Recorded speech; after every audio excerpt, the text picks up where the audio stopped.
Few things are for sure in this life, but this is. If we live for any substantial amount of time, we will encounter grief due to the loss of a loved one. Not something any of us ever want, and we all handle it differently. This podcast is to feature those who have done purposeful and meaningful things through their grief. These people featured on here are normal folks, just like you and me, who were thrust into a place they never wanted to be in their lives. A painful place.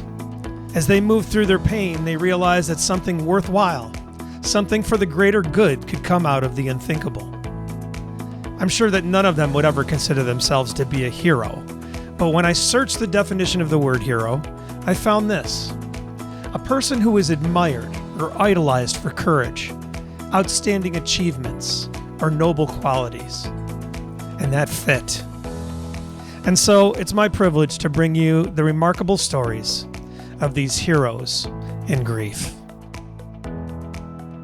Hi, everyone. This is Tom, your host for the Heroes in Grief podcast, and the response has been incredible so far, and I want to thank you for that. It's getting out to people, and they're letting us know that it's helping them, and that is what it's all about. I want to make you aware of a way that you can support this podcast without having to spend 1 cent, and that is through affiliate marketing. I've set up affiliate marketing for online shopping. If you do online shopping, then I have links to all the major retailers, most of them anyways, and I can provide them for you so that when you buy online through those links, you'll help support the podcast through the percentages that we get. It doesn't cost you anything more. You just shop like you regularly would on the sites that you love. It's very easy. All you have to do is shop. And that's it. Just let me know the links to the places that you want to shop at, and I will provide the affiliate links so that you can do it. If you want more information on this, you can go to heroesandgrief.com. It takes you to the Linktree page where a video explains it in a little more detail. But you can always email me at tom@heroesandgrief.com, and I can answer questions for you. But you can support the podcast that way, and it's very easy, very simple, and it doesn't cost you a cent. Isn't that great? Thank you. Now here's today's episode. Welcome, everybody, to Heroes in Grief today. Thank you for watching and listening, and it's always nice to have all of our friends along and checking out what we're doing here on Heroes in Grief. Today, I have Vanessa May with me. Vanessa May coming from the UK, and a little rhyming thing there. So, Vanessa contacted me, and she is in our shared horrible group of bereaved parents. And so a Shining Light parent, we put a different spin on it because of the things that we have gained actually through our losses. So Vanessa is very high on that. She's an author. She is a holistic grief coach. She's a nutritional therapist, wellbeing and spiritual life coach. And so many things in the works, and she has shared those things in her 3 books that she has. 3 books now, right, Vanessa? Yeah. Great. So we're going to talk about all those things, and I just want everybody to give a big welcome to Vanessa May. Vanessa, thanks for joining Heroes in Grief today. Well, thank you very much for having me. Our pleasure.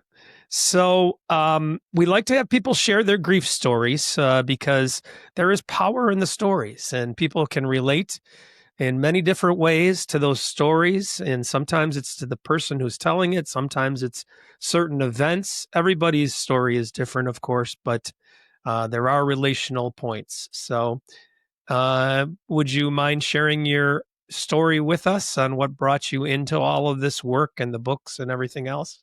Yeah, of course. And I firstly just wanted to say, in preparation for coming on your podcast, I listened to the episode where you tell your story, and I just found it so incredibly moving. And Thank you. well, you're welcome. And I think you're right. There's power in other people's story if you feel it resonates with you. And I think as bereaved parents, when somebody's open and honest, we just think, oh, that's how I feel, and that's so important. Yes, So, definitely. yeah. So, my grief story began in 2019 when my gorgeous son Harry died, and our whole world was turned upside down. We didn't see it coming. we were completely devastated, as we all are when that happens. And I very quickly felt strongly that I needed to connect with him. So I was already on a spiritual path of sorts, but a much more sort of lovely spiritual path, which had no grief in it. And suddenly it was propelled along by my need to find him and connect with him and understand why it had happened and what had happened and how I was going to make sense of it. So, yeah, I just started reading lots of books. I went to mediums, which I found more helpful than finding a bereavement counsellor.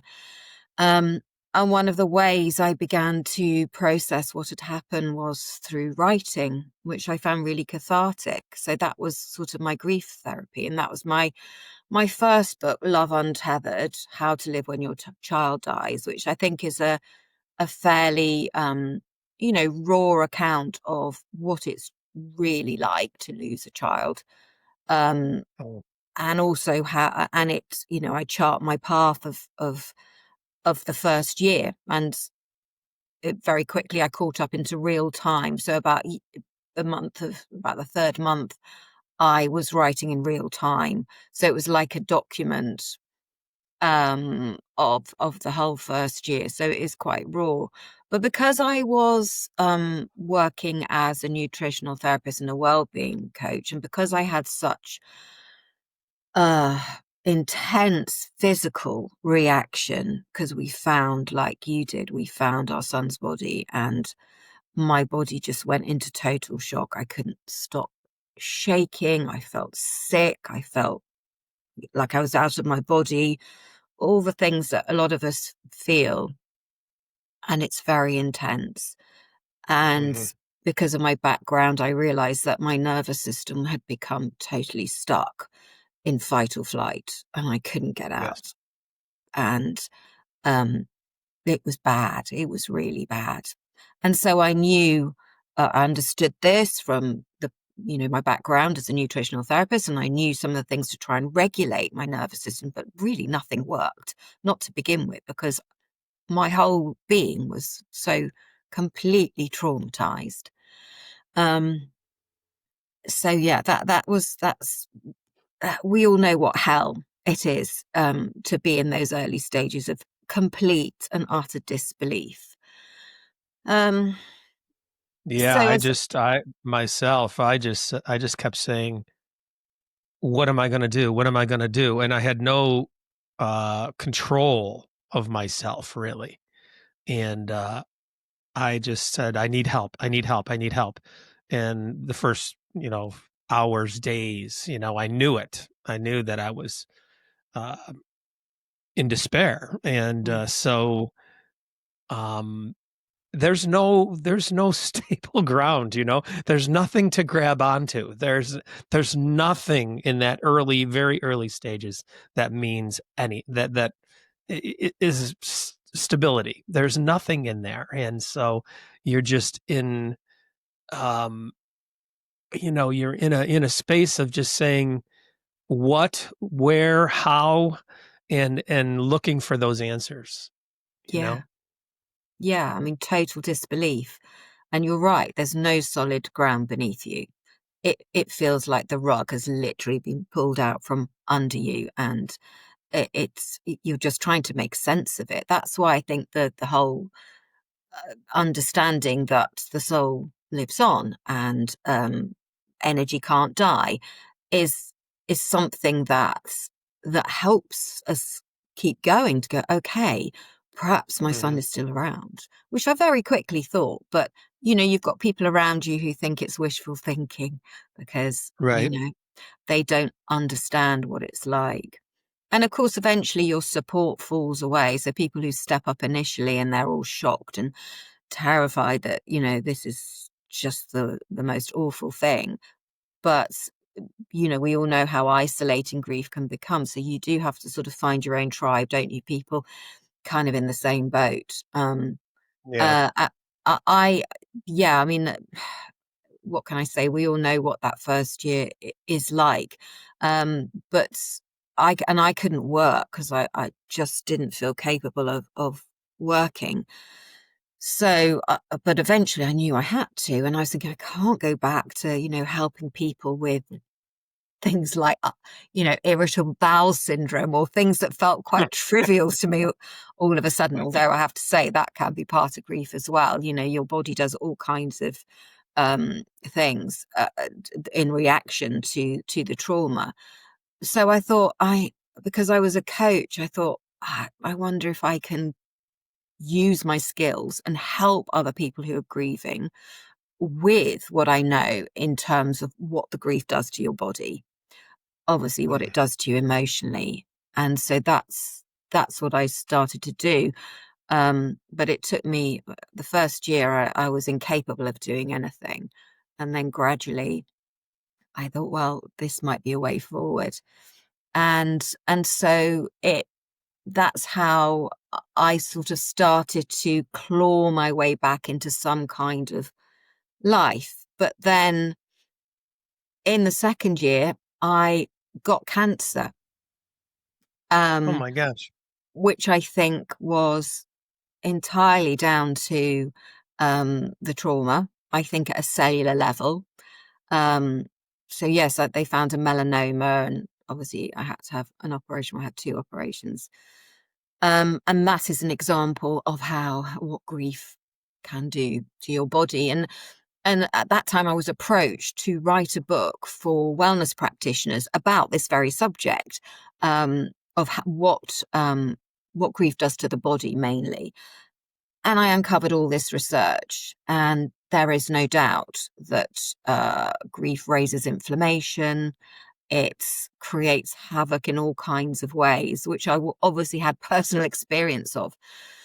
So yeah, that was that. I think that just shows the magnitude, and obviously child loss in particular. It's huge. So we have to really look after ourselves. And that's what I've written about in all my books, is how can we look after ourselves? Because we need extra care because we are so traumatized. Yes. So then COVID hit, and well, that was during the first year, and all that was going on. And so, of course, we were all isolated, as I'm sure we were all over the world, but certainly in Britain we were. And towards the very end of COVID, right at the end, my daughter, my husband and I all got COVID, and we got it really badly. And my husband was taken into hospital because it got so bad. And then tragically he died. So just 2.5 years after I lost my son, I lost my husband. And 3 weeks before I lost my husband, I lost my dad. And I couldn't go to his Oh boy. funeral because we had COVID. Yeah. So, Yeah. I mean, he was elderly, but I never had time to process his grief because I was ill myself. My husband was in hospital, basically dying of COVID. Because it was the end of the pandemic, we were allowed in at the very last day. So I call it a privilege because I didn't get to say goodbye to my son. So I got to say goodbye to my husband, and I got to hand him over to my son, who I just knew was there waiting. But we were wearing full gowns, masks, all the equipment you had to wear. It was horrible. And I'd been diagnosed with PTSD. So it was all so much, and it was massively triggering all my sort of fight or flight. Obviously, it was like I walked into a second nightmare.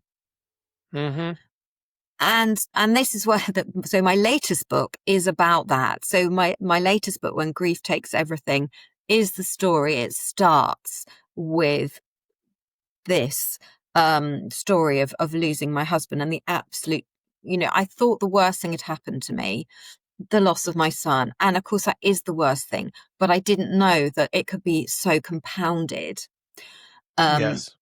and so intensified, and that the grief, and my dad as well, but mainly I didn't have room for my dad. It was really just, but I've lost my whole male side of the family. But yeah, I mean, I can't describe how I had you think the worst has happened, and then you lose, and because my husband had been amazing in supporting me when I fell apart. So he didn't fall apart. I fell apart. He kept it. Of course, he was, devastated and traumatized too. But we thought I took it harder. But of course, I think again, I think it, he died partly of a broken heart, and I think it made Yeah. him very vulnerable. And yeah, so it was just absolutely devastating. And because for that year he'd taken over everything, so when he died, I didn't know who we paid the car insurance to. I didn't know who we paid. I literally, I didn't. He'd taken over everything, and so suddenly I was completely helpless, and I had to work everything out while grieve. I mean, I was still grieving my son. Obviously, 2.5 years, Mm-hmm. as we know, is nothing. Um, Yes. and then I was grieving the man I'd spent 30 years with, who had held me up for the last 2.5 years. And I can't begin, it makes me upset to talk about it because it's just so horrendous. It was so horrendous. Mm-hmm. And I didn't think I would survive this time. I thought, I won't survive this. And Yeah. that's why the subtitle of When Grief Takes Everything is a survival guide to devastating loss. Because again, what I've done is I've told my story, and then I've also given advice. So the third part of the book is divided into mind, body, and spirit. So it's how it affects you mentally, emotionally, which we know, um, and what you might do. So there's practical tips in there. And then obviously the body, everything that we've just sort of talked about. And then spirit, obviously the spiritual aspect, which is so important, because I feel that the way I have survived is really to go on and help others. So with my work as a holistic grief coach and my books. And also the other thing that keeps me going is just believing I'll see them again and that they're around me.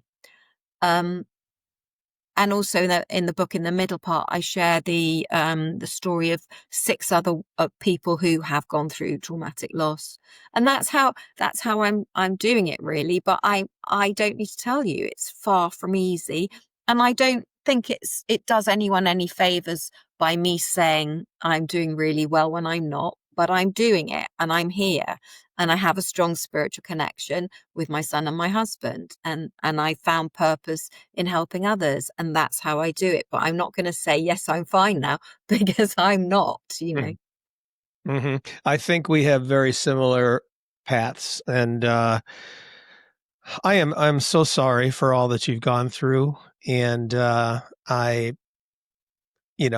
I really appreciate your vulnerability in this. I think it's important for people to understand, because we get to a point to where we are helping people in what we're doing, and sometimes they may forget that we're still experiencing this to the depth that we are. And so I really appreciate how you've conveyed all this in a in a rough sense. It's rough, and you can feel it. And so I appreciate that. Thank you. And I think it's important too. We've mentioned on here before about the physical aspect of grief, and how those elements come into play when you're grieving. Your brain, your grief brain, and what Mm, happens in your head, because everybody, or so many think you're going crazy. You're forgetting things. And you're wondering if you're going to be able to get things back. And this is normal. This is normal. Your brain has physiological things that happen in it that cause these type of things to happen to you. So getting that back is important, and your body and the rest of your body, as you know, with all the things that happen, there are ways to physically do things, to mentally engage, to begin to get out of that and help yourself. So I'm always very sensitive to those who are in those early stages and experiencing that to a high degree. And so I like to remind them that they're not crazy, and you can get to the point of getting better in all of this. And no, the pain does not go away. I'm a little over 2.5 years from my son passing as well, and it's hard. It's very hard, and so that's something to keep in mind too. That was horrific to me when I heard that initially, when I was in some support groups online, and there were people down the line talking about 6 or 7 years into it. And they're like, sometimes it's harder now than it was. And I'm thinking, oh my gosh, how am I going to make that? And I know, you don't want to how am hear I going that, to, do you?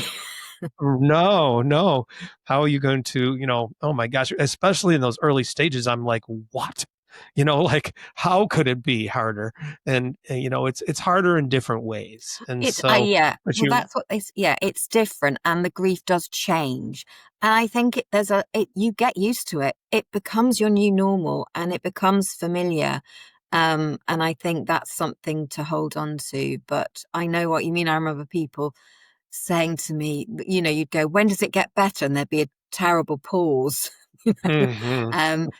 But it does change. And look, we're still here. We're still here. We're still standing. And I've had my grief like compounded down by the loss of my husband, and I'm still here. And part of what I say in the book is I want people to think, if she can survive, then maybe I can. I want to give Mhm. people hope that when they're thinking, I can't do this, I won't survive this. Well, you probably will. Then it won't be easy. We're not going to lie, but you will find moments of joy again, and um, you the shock and the trauma will recede. That you feel in the early stages. But yeah, and I always say, if anyone's in the early stages, one thing that you do become wiser. You learn so much. I mean, we could also say that in terms of soul growth, probably we're propelled quite fast now. I don't know whether you would agree with that, but that's how I tend to look at it, or hope that's the I way it do. is.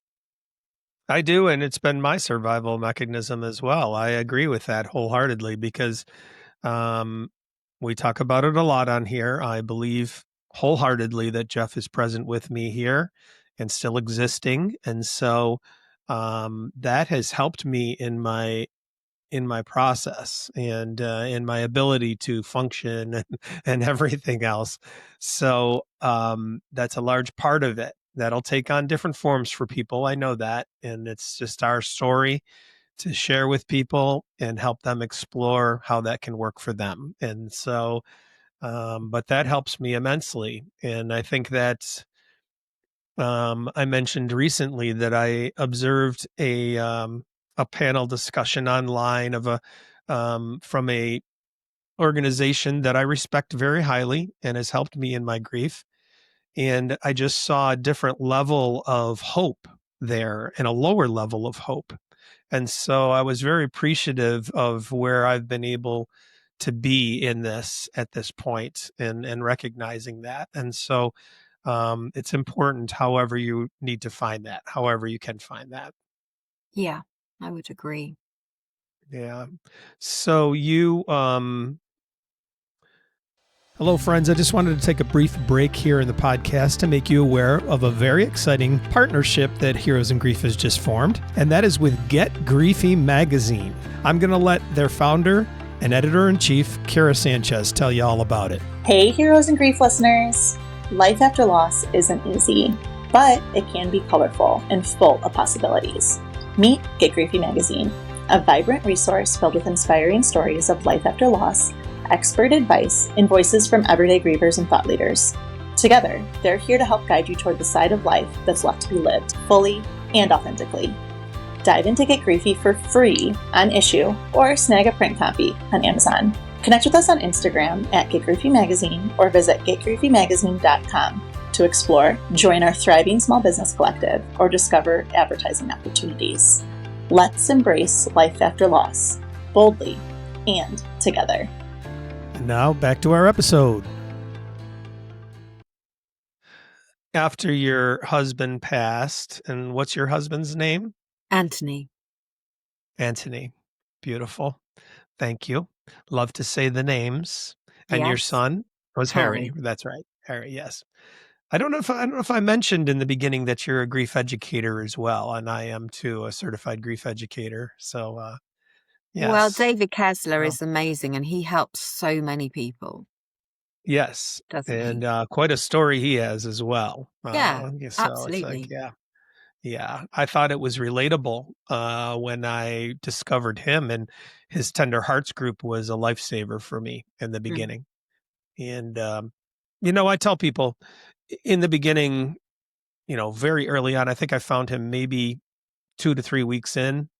And sometimes you're just sitting there watching things. I'd sit there and I'd just sit there and watch things, and I was in a zone. I was out of it, and I'm just listening and watching. And, you know, I would encourage people just to go ahead and do those things, because there are things that still resonate with me that I didn't even realize at the time that they would when I was in that phase. And it's okay for you just not to react. Or I was like, oh, well, good for that or whatever, and good for that person, and you're in that state. But there are things that will resonate with you and stick with you and help you in the future.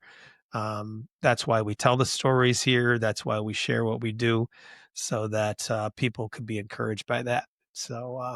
Yeah. So this is, you said 2.5 years after your son had passed.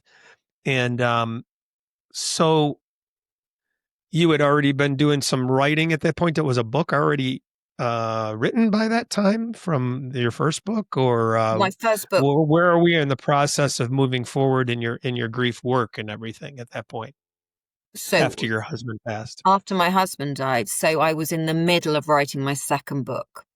Mm, And this is that was the one for practitioners to help them if they have it's called Supporting Your Grieving Clients, a guide for wellness practitioners. So it was like a handbook for anybody who is a therapist, a counselor, a nutritional therapist, a Reiki practitioner, you name it, those sort of people who might have a client who happened to have just lost someone and they weren't too sure how to handle it. And so that was that book. So I was in the middle of writing that after my husband and my dad died. Um, and then I thought I felt like I had a sequel to Love Untethered, which is my first book that I wrote. And that didn't so it's confusing. I know I'm making it sounding more confusing than it was, but so Love Untethered hadn't been published when my husband died, and he had been amazingly supportive and encouraging. So it came out, I think, 11 months after my husband died, as did my second book. But because Love Untethered was my story, or our story, and my husband's literally on every page, it's his story too, it was incredibly intense. And I felt very vulnerable because I was sort of bearing my soul, telling my story of the loss of Harry, and he wasn't, Anthony wasn't by my side anymore to mhm. kind of, I felt very vulnerable. And a friend of mine said, do you feel as if you're standing in the middle of the road naked? And I said, yes, that's how I feel, because Yeah. there were people who didn't know my story, or, and then I was sort of going, oh, and this happened.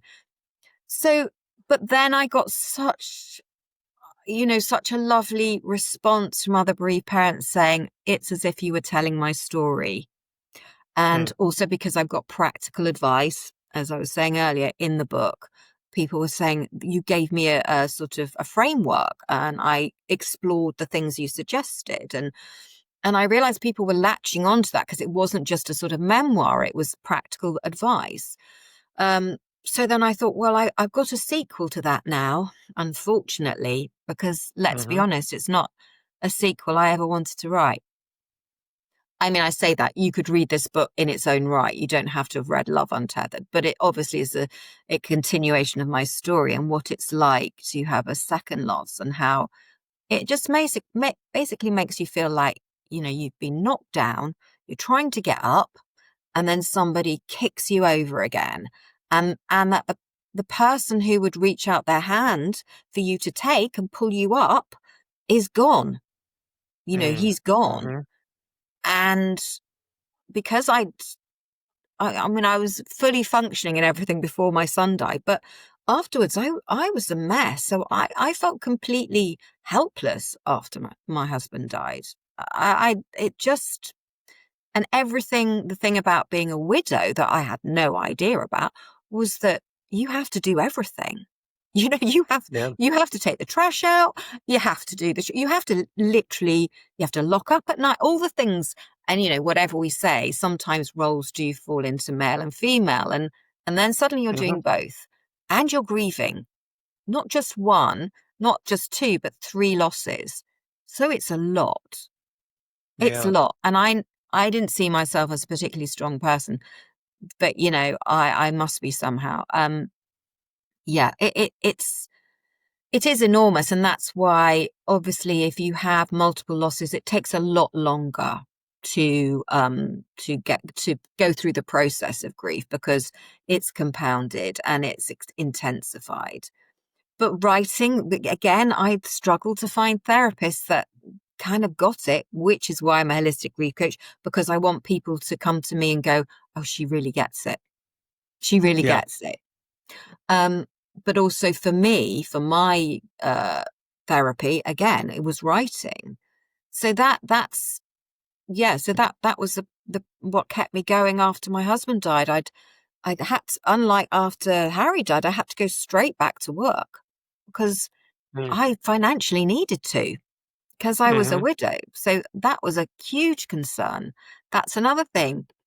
Suddenly your financial situation completely changes, and you've got that to deal with as well. I had all these layers, and we know about secondary losses, but these layers were just mounting up on top of me in a way that I just thought, And you talked about grief brain and everything, and they call it the madness of grief, don't they? Because you do feel like, I did feel like I was going mad. I've lost it now. I've lost my mind. And I was worried about still have. myself. Yeah. And that's something else for people to understand, that's a normal reaction. And we've been there. I was not interested in ending my life, but I certainly didn't care if it did. And so that's not a good space to be in. And but we should normalize that too, shouldn't we? We should normalize that, because I think when people are grieving, they think, I just don't want to be here. They don't have a plan. Hopefully they don't have a plan, but they just think it's too painful. And people around them go panic and go, oh my God, you've got to get help. So that makes someone feel more isolated. So as soon as I knew that other bereaved parents felt the same, I was like, oh, thank God, I'm not the only one who feels I just don't want to do this. It's normal. Yeah. Important things for people, because it's a scary spot to be in. It is. And there's many in there that will hear this, and so they need to just know that we're with you on that, and we understand it. And you're not different than a lot of others, that's for sure. So true. So the holistic work that you do, mind, body, and spirit, right? And so what do you incorporate in there? How does it what does it look like for somebody when they work with you? Well, it depends on their loss, obviously. I don't just work with bereaved parents or widows. I work with, people who've lost parents, siblings, whatever. So I, like David has taught us, you meet someone where they are. You meet someone where they are. But because I've got the background in nutritional therapy, I do help them with the physical aspects of grief. I'll give practical things. I mean, I do a bit of EFT, havening, we do breath work in the sessions because, you know, a lot of people are traumatized and we know what that feels like. If I'm working with a bereaved parent, I will let them know I'm also one. Or if I'm working with a widow, I'll say, yeah, I'm a widow too. Just so because then you get that feeling of like, oh God, oh, that's great. She's going to get it. And that's my sort of unique selling point, is like, she gets it, because there's really, you know, I've got 3 types of losses going on, and I do get it. And also I would say, that, I mean, it's probably better where you are, but in the UK, therapy is a little bit hit and miss. And certainly, there's not much discussion about the spiritual aspect. So part of what I offer, I feel that 2 things that are probably quite unique. Obviously, you can talk about your person as much as you need to, but I'm also offering help with the physical aspects of grief. And then I'm saying, if you want to talk about any signs you've had, or explore the idea that the soul doesn't die, and you're open to it, then there's a lot of people who are like, oh, thank God, because I went to this therapist and they just, you know, shut me down. So that's the other thing. I am open to a conversation, and, you know, and I'll recommend books or podcasts or whatever so they can explore helping parents heal. All these things are things that I sort of will suggest to people. So it's quite practical and interactive. So, but I do work with people who, you know, don't have any spiritual beliefs, so we don't go there. So I will adapt to whatever people need. So I've just found my way, and I work very intuitively as well. You know, I do feel that my son in particular is probably with me in the sessions. I feel that he's got a bit of a hand sometimes in directing me, which is nice. Yeah. And, you know, people have the capacity to house all of this. And, you know, I want to encourage anybody out there with that it seems, you know, at those points where it seems so overwhelming and impossible to navigate, we do have the capacity to house this, move on with this. And then, like you said, experience joy at times and have happiness at times still, even though that seems very foreign at time, you know, in the beginning. But you do have the capacity to have all of this in you. And it's wonderful how it expands. You know, people don't like to hear those kind of words in grief, but as you said too, I've been enlightened in my spiritual side, Yeah, which I consider to be a fantastic thing. And so it's a positive byproduct of this. And there are those type of things that happen too for people. So I agree. you can do it. You can do it, and you can have all of this too. And so there's ways of doing that, whatever way works for you, whoever you gravitate to. That's part of all this podcast and everything else. Mm. Maybe Vanessa's your person. Maybe not. Maybe there's another one out there, but keep looking. You'll find them. And yeah, you're right about the therapists and those type of things. As mentioned before here too, keep searching. Look for the one that you can connect with. Maybe it's not a professional per se in counseling or therapy. Maybe it's a peer-to-peer person, or someone who is, you know, as we are, grief educators who have been educated in some of this on how to guide you on that path, you know, so, or just give you suggestions really on how to guide that path. So, Yeah. yeah, and you're so right about meeting them where they are. We're just going to, you know, any of us who do this would just like to see what can work for you, you know, and what you're experiencing. So, keep that in mind as you seek this out and maybe look for your own help. Yeah, I think you have to try lots of different things. And because I think it's common to be searching for a way through.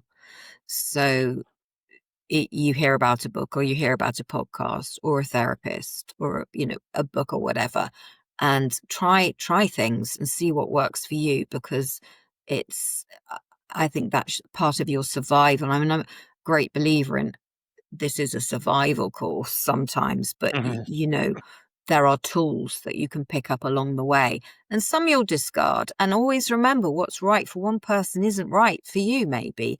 So Yeah. that's really important. If you find somebody goes, you must do this, it might not be for you. So I think that's important to bear in mind. You have to find your own way through this, but you can certainly listen to other people's advice and what other people are doing, and, you know, helping parents heal, compassionate friends, all these organizations which are there and can help you. But in the end, put together your own way forward, because only you Right. know what you need. And as we know, every grief is unique. And just because, two people have lost a child, they've got a set of different circumstances around that, their lifestyle, mental health, physical health, family members. So again, everyone is different. So you can't necessarily look at someone and go, or compare, because I think that's the other thing. Sometimes in early Hmm. grief, you think, but they're doing better than me. Why aren't I doing better? And you start to be hard on yourself. You're Right. doing as well as you can. You're doing the best you can. And yeah, just give Yeah, yourself you're some in credit for right. it. You're in your own place, Yeah. and that's fine. And yeah, I think you pull from all of those things you talked about. You pull a little bit from here, a little bit from there, and you do form your own healthy way of dealing with it, through Yeah. all of those things. And that's okay. It doesn't have to be one specific thing at all. So that's, why we do what we do, get these resources out there for people, because there's something out there for you, and you Yeah. can find it. Yeah. Oh, And no, you're amazing. not alone. I think that's really Yeah. important, because, you're not alone. There are other people who are sharing your experience. I mean, even my experience of losing a child and a husband, that it gets a bit more niche, but that there are other bereaved mothers and widows out there like me. There are people who've lost two children. There's lots. So I think it's important to kind of, because that's one thing that I felt. I thought, first of all, you're a bereaved parent. You can't. There are a lot of us, but relatively speaking, in grief, it's less usual than losing an elderly parent, shall we say? But then Yes. when you have another major loss, you feel like, oh, that group is even smaller now. And you want, because you have this need to find other people like you. Um, so if there are people listening who've had more than one loss, know that there are some of us out there like me who've had more than one loss, and that's a whole other ball game. And yeah, get support and find resources for that too, because that's yeah extra hard. you know Yeah. I just always say your loss is your loss. You know, I use this example all the time where people say losing a child is the worst loss. Well, it's horrible. It's brutal. But if you've never had a child and someone you love dies, that's your loss, and yeah, that's horrible for you. And so there's no comparison here. That's not about what it's about at all. And so your loss is your loss, and it yeah, doesn't matter the if you worst have the loss is your loss, isn't it? I think that's what David yeah, says. The worst loss yeah, is your loss. yeah. Hmm. Yep. So that's you know, there's no exclusion. you know, grief is grief, and Yeah, there could be different types of losses too. So not just a death. So that's important to think true. about too. Yeah. So Vanessa, I really appreciate, like I said, your vulnerability, the way you tell your story.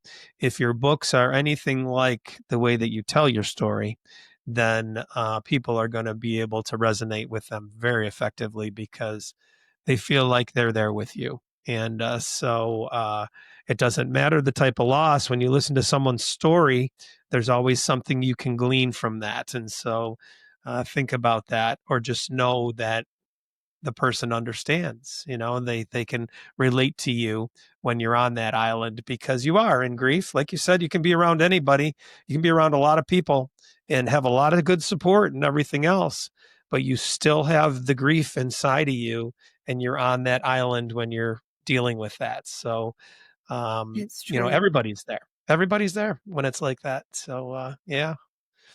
Thank Yeah. you so much. I appreciate it. It's been a real pleasure to get to know you and talk to you.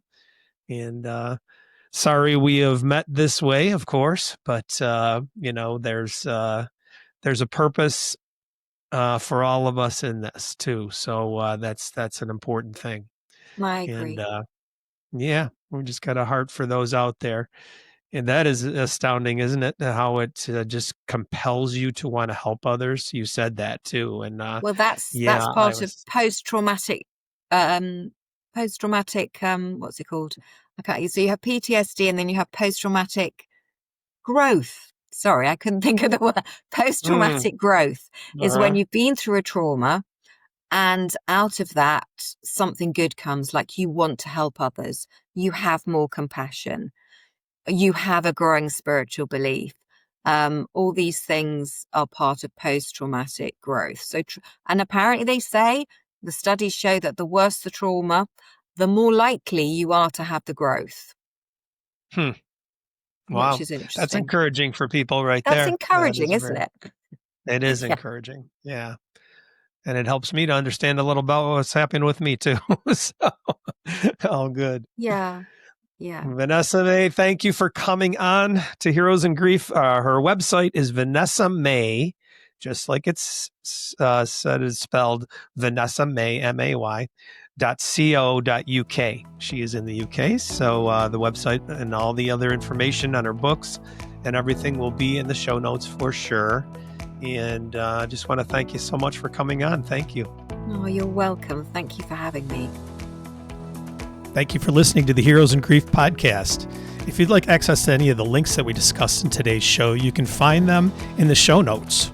There's also a link there to support the podcast if you care to. And there is an email link for me there. I'd love to hear from you and your ideas about the show or what you thought about the show. You really can help out this podcast to get to more people if you subscribe, rate, or review it in whichever way your platform provides. Each week, Heroes in Grief is released on Sunday, so look for new episodes there. Thank you again for listening to Heroes in Grief.